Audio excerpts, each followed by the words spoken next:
নমস্কার বন্ধুরা, আপনারা দেখছেন বঙ্গবার্তা। প্রথমেই থাকছে সংবাদ শিরোনাম। ভারতে যাওয়ার সময় গোপালগঞ্জ জেলা আওয়ামী লীগের সাধারণ সম্পাদক আটক। ডক্টর ইউনুস তারেক রহমানের বৈঠক নিয়ে যা জানালেন মির্জা ফখরুল। মাদ্রাসার নৈশ প্রহরীকে কুপিয়ে জখম, হাসপাতালে মৃত্যু। ডক্টর ইউনুসের সরকার এখন ভঙ্গুর, শক্তি আর নেই ইলিয়াস হোসেন। এনসিপি সরকারের দল ডক্টর ইউনুসের দল, জানালো জাহেদুর রহমান। এতক্ষণ শুনছিলেন সংবাদ শিরোনাম, এখন হবে বিস্তারিত।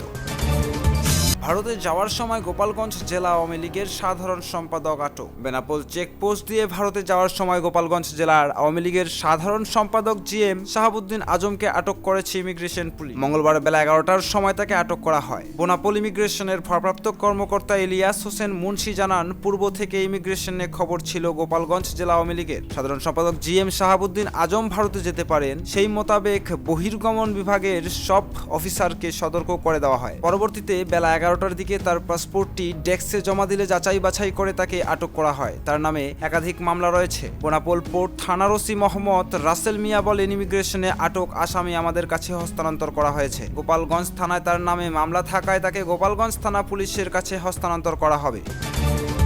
ডক্টর ইউনুস তারেক রহমানের বৈঠক নিয়ে যা জানালেন মির্জা ফখরুল। বিএনপির মহাসচিব মির্জা ফখরুল ইসলাম আলমগীর বলেছেন, লন্ডনে প্রফেসর ডক্টর মোহাম্মদ ইউনুস ও বিএনপির ভারপ্রাপ্ত চেয়ারম্যান তারেক রহমানের বৈঠক রাজনীতির জন্য টার্নিং পয়েন্ট হতে পারে। মঙ্গলবার রাজধানীর গুলশানে বিএনপির চেয়ারপারসনের রাজনৈতিক কার্যালয়ে সাংবাদিকদের সঙ্গে আলাপ করে মির্জা ফখরুল কথা বলেন। তিনি আরও বলেছেন, গতকাল আমাদের স্থায়ী কমিটির বৈঠকে দলের ভারপ্রাপ্ত চেয়ারম্যান তারেক রহমান অসুস্থ থাকার পরেও অনলাইনে যুক্ত ছিলেন। সেখানে তিনি জানান, বৈঠকের জন্য ওনাকে ফরমালি দাওয়াত করা হয়েছে। আগামী 13 জুন লন্ডন সময় 9টা থেকে 11টা পর্যন্ত বৈঠক অনুষ্ঠিত হবে। আমরা প্রত্যাশা করছি এই সাক্ষাৎ দেশের সংকটগুলো কাটিয়ে উঠতে পজিটিভ ভূমিকা রাখতে পারে। একই সঙ্গে আমি ব্যক্তিগতভাবে মনে করি যে রাজনৈতিক যে অবস্থা, তাতে এটি একটি বড় ইভেন্ট। এই বৈঠক টার্নিং পয়েন্ট হতে পারে। এই বৈঠক জাতীয় আন্তর্জাতিকভাবেও অনেক গুরুত্বপূর্ণ বলে মনে করেছেন মির্জা ফখরুল ইসলাম আলমগীর।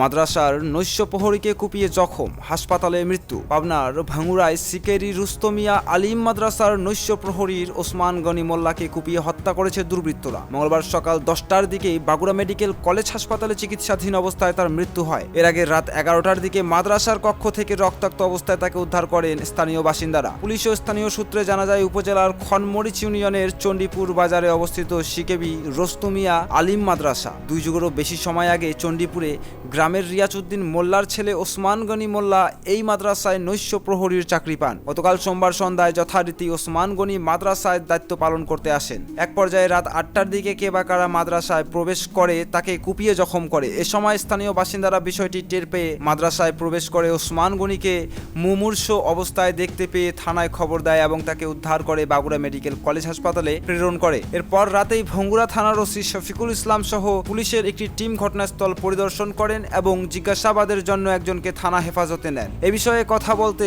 মাদ্রাসার অধ্যক্ষ আবুল কালাম আজাদকে ফোন করলেও তার মোবাইল নম্বর বন্ধ পাওয়া যায়। ভঙ্গুড়া থানার ওসি মোহাম্মদ শফিকুল ইসলাম ঘটনার সত্যতা নিশ্চিত করে বলেন, পূর্ববিরোধের জেরে এই হত্যাকাণ্ডের ঘটনা ঘটতে পারে বলে প্রাথমিক ধারণা করা হচ্ছে। এই ঘটনায় হত্যাকারীর শনাক্ত করতে এক ব্যক্তিকে আটক করে জিজ্ঞাসাবাদ করা হচ্ছে। আশা করছি দ্রুতই হত্যাকাণ্ডের ঘটনার উদ্ঘাটন করা সম্ভব হবে।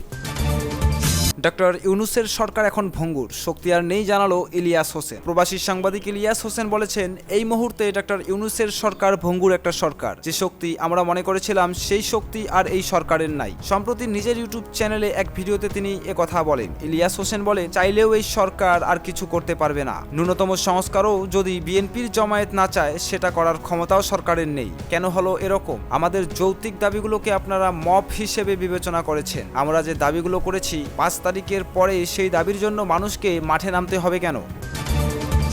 এনসিপি সরকারের দল ডক্টর ইউনুসের দল, জানালেন জাহেদুর রহমান। এনসিপি সরকারের দল ডক্টর ইউনুসের দল বলে মন্তব্য করেছেন রাজনৈতিক বিশ্লেষক জাহেদুর রহমান। তিনি বলেন, এতদিন আমি একটু লুকিয়ে চুপিয়ে বলেছি, এখন আর কোনো রাগটাক রাখছি না। সম্প্রতি একটি বেসরকারি টেলিভিশনের টক শো অনুষ্ঠানে তিনি এসব কথা বলেন। প্রধান উপদেষ্টা ডক্টর মোহাম্মদ ইউনুসের পদত্যাগের বিষয়ে জাহেদুর রহমান বলেন, তিনি পদত্যাগের কথা বলেছেন। এটাও তিনি তার দলের প্রধান নাহিদ ইসলামকে ডেকে বলেন। উনি আর কাউকে বলেন না, অন্য কাউকে রাখেন না। ডক্টর ইউনুস এই দলটার প্রতি অকল্পনীয় রকমের পক্ষপাতী তিনি ব্রিটেনে যাওয়ার পর ইকোনমিক টাইমসকে দেওয়া সাক্ষাৎকারেও সেটা প্রকাশ করেছেন। আমরা এটা লুকাবো না, লুকানোর দরকার নাই। তিনি আরো বলেন, ছাত্ররা আমার নিয়োগকর্তা প্রধান উপদেষ্টার একই কথায় সমস্যা ছিল না, সমস্যা হচ্ছে তিনি ছাত্র বলতে বোঝেন এই কয়েকজন ছাত্রকে। আন্দোলনে ছাত্রদের মধ্যে ছাত্র শিবির ছিল, ছাত্র দল ছিল বেসরকারি বিশ্ববিদ্যালয়, ছাত্র ছিল যারা কোনো দলই করে না। আমাদের স্বীকার করতে হবে, প্রথম দুদিনের পেটানোর পর আমাদের পাবলিক বিশ্ববিদ্যালয়গুলো ছুটি দিয়ে হলগুলো বন্ধ করে দিল, তখন আমাদের প্রাইভেট বিশ্ববিদ্যালয়ের ছাত্ররা যদি আন্দোলনে না নামতো তবে আন্দোলন সফল হতো না। তিনি আরো বলেন,